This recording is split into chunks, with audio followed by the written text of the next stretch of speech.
Leaked Canon EOS R6 Mark III specifications have been making the rounds since the beginning of August, suggesting of all things that the R6 Mark III will have a 24 megapixel stack sensor, the Digic Accelerator AI chip, 6K up to 30 frames per second, 4K up to 120 frames per second. But are these specs real or just a forecast? Well, stay with us as we take you through the latest leaked specifications and how they compare to each other. But before we get to the details, please subscribe to this channel. It doesn't cost you anything, helps this channel grow, and keeps you up to date on the latest camera coverage. E8M 8888 is a highly trusted source when it comes to camera registrations for Panasonic, Nikon, Canon, and Sony. Nobody comes to the market with as many camera registrations as they do, and, well, they never get things wrong. But when it comes to leaked specifications, E8M 8888, well, has a less than stellar track record of getting things correct. Most recently, E8M 8888 said that the EOS R1 would have a 30 megapixel full-frame dual-gain sensor, 60 frames per second RAW at 30 megapixels, 240 frames per second burst, and electronic-only shutter. And these specs were later somehow leaked on Adorama's website for the EOS R1, which proved to be a mistake. And with Canon's announcement of the R1 on July the 17th, we now obviously know that these specifications are not correct. And this isn't the first time that E8M 8888 has reported specs that are, well, wild rumors and picked up around the world as being leaked information. Leaked specs for the EOS R5 Mark II also proved to be incorrect. But he did manage to get information correct about the Nikon Z6 Mark III.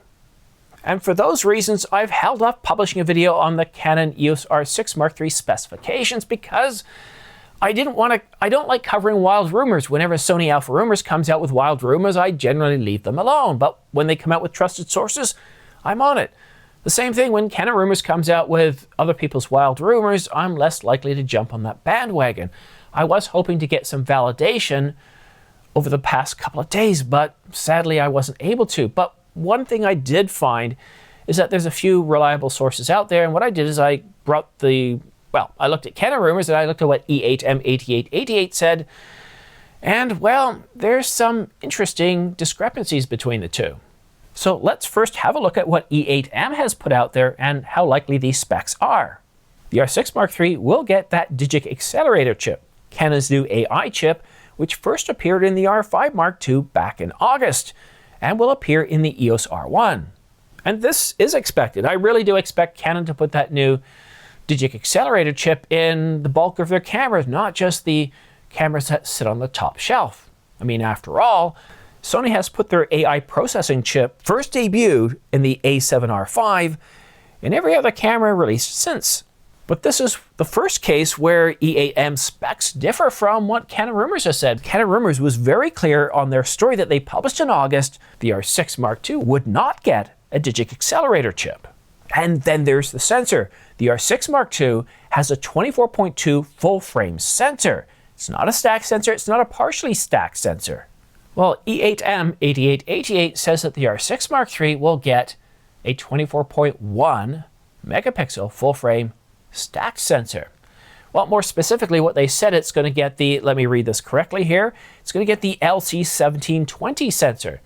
Now, the LC1720 sensor is a stacked sensor, not a partially stacked sensor, which is what we see in the Nikon Z6 Mark III.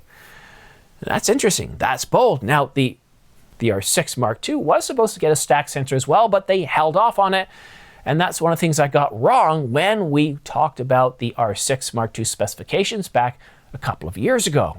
And while many do doubt that it's going to have a stacked capability, Nikon paved the way a couple of months ago with the announcement of the Nikon Z6 Mark III as having a partially stacked sensor, giving it a much faster readout speed for its price point.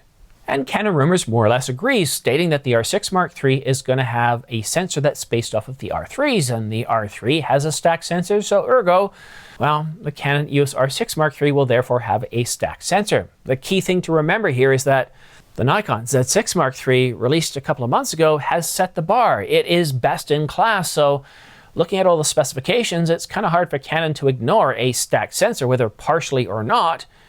in the R6 Mark III when the Nikon Z6 Mark III already has it, especially with Sony getting ready to announce the A7 IV. Yeah, it's getting to be a very competitive landscape.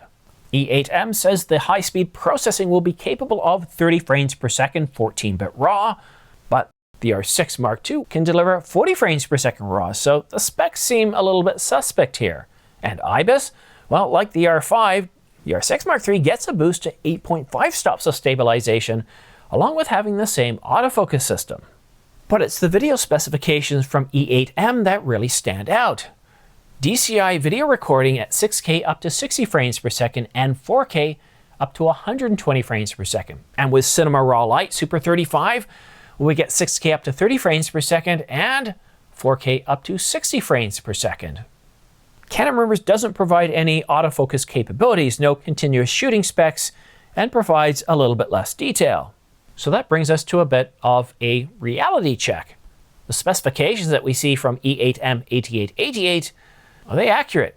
Are they the latest leaked specifications ahead or on the R6 Mark III? Canon Rumors, after all, published theirs on August the 1st, so they probably have more older or out-of-date information. That's how the game is played. The closer you get to an event, the more accurate the information becomes, the more, well, it's kind of like zooming into something. You start off really blurry and having trouble recognizing detail, and then as you start to zoom in, things become crystal clear, and that's what we start to see normally towards an announcement. Well, E8M himself does state that these are rumors and not a leak. But these specifications, well, they're certainly plausible. Again, I go back to the Nikon Z6 Mark III as best in class, and the specifications put up by E8M, really, when it comes to the R6 Mark III, they're what we should expect to see in the camera. The Nikon Z6 Mark III has a partially stacked full-frame sensor, 6K up to 60 frames per second RAW, 6K up to 30 frames per second Apple ProRes, 4K 120, 60 frames per second continuous RAW shooting, and a CF Express Type B card slot. And I really do hope that Canon's paying attention to Nikon and what they have done with the Nikon Z6 for years, and that's deliver a CF Express Type B card slot. The speed differences are huge. It's like comparing a Corvette to a bicycle. It literally is that significant in speed. Give you an idea, sustained write speed from the beginning of the card to the end, well, it's about 1.5 gigabytes per second. That's extremely fast. That allows you to get contents off your card really, really quick. And you can record anything, continuous shooting, 8K video, 30 frames, 40 frames per second. It's just very, very fast. In fact, for a year, I actually edited videos for this channel off a 4 terabyte CF Express Type B card slot. To not have that in the R6 Mark III would seem like a bit of a letdown.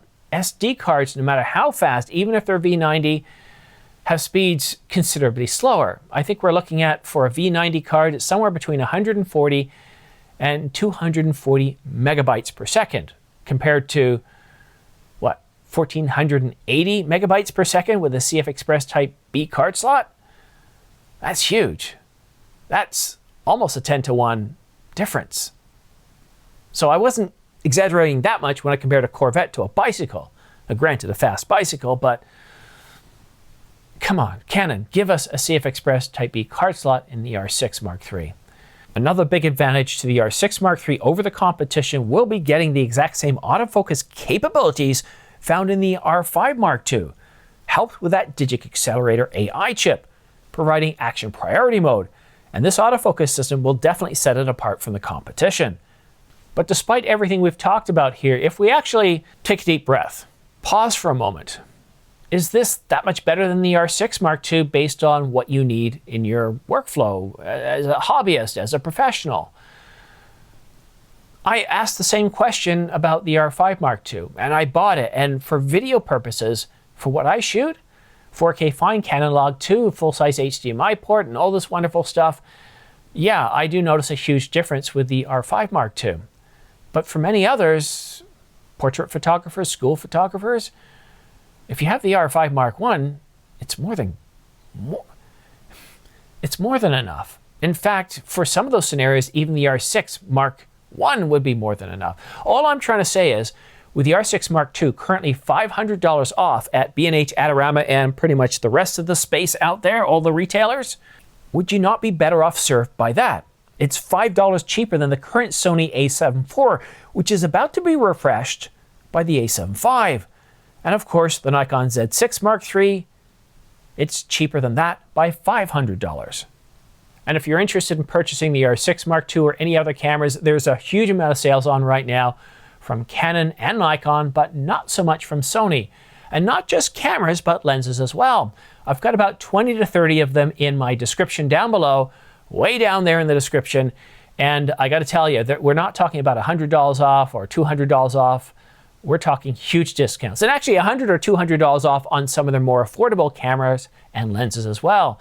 Now's a great time to purchase. I know Black Friday is a month away, but take a look at the deals right now. They're really, really good. However, a bit of transparency, if you do buy using my links down below, whether you use my pre-order links or my affiliate links, I could get a commission of anywhere from 2 to 5% back. And to be honest with you, that's what keeps this channel on the air. So if you like this channel and you're in the United States or Canada and you're able to purchase from Adorama, B&H, or Amazon.com, then please consider using my affiliate links. And a big thanks to everybody that has purchased using them in the past. However, that being said, I also think it's great to support your local camera store as well. I buy at a local camera store despite my good relationship with Adorama and B&H. I talked to Patrick at Downtown Camera in Toronto, and he services all of Canada. Not the United States, but all of Canada. And if you're interested in buying anything locally here in Canada, I highly recommend give him a call, mention my name, and ask him if he can sharpen his pencil on anything you're looking at purchasing. He ships 100% free anywhere in the country. But that's it for now. Thank you so much for tuning in. This is my second video recording today, and I think I'm planning on having this video come out around lunchtime. We'll just have to wait and see. I've got a few hours before work starts. I've got one video to get out, and hopefully I can get this video out by noon. If not, you're probably watching this on, what's today? Thursday? Probably Friday morning. Anyhow, thank you so much for tuning in. Have yourself a great day, a great weekend, and we'll see you again soon.